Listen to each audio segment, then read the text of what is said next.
के रेंज के अंदर है। अगर इनके जहन में कोई फतूर है, इनके जहन में कोई गलत फहमी है, उसको निकाल दें।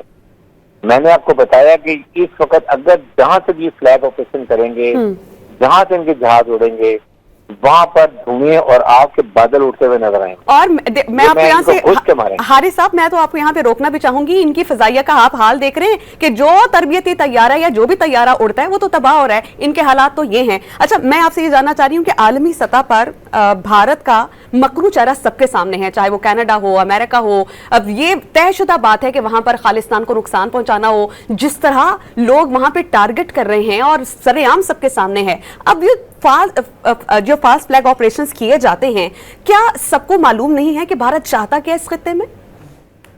ये नरेंद्र मोदी जो दहशतगर्द है, ये इंडिया को तबाही की तरफ लेके जा रहा है।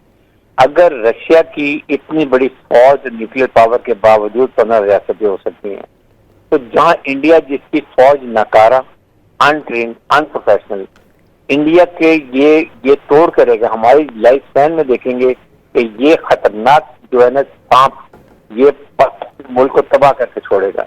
और सेकंड ये कि इसको अभी क्लियर होना चाहिए, पाकिस्तान को चाहिए कि कल सुबह नेशनल सिक्योरिटी कमेटी की सुबह मीटिंग करें, स्ट्रॉन्ग डिसीजन लें, उसको रेटिफाई करें ज्वाइंट सेशन के अंदर, जहां आवाम के नुमाइंदे हैं, वो ज्वाइंट रेजोल्यूशन खिलाफ लेकर और इनको वार्न करें कि अगर इन्होंने कोई मिस एडवेंचर किया तो पाकिस्तान के तमाम ऑप्शन मौजूद हैं, and we are going to play hell out of them.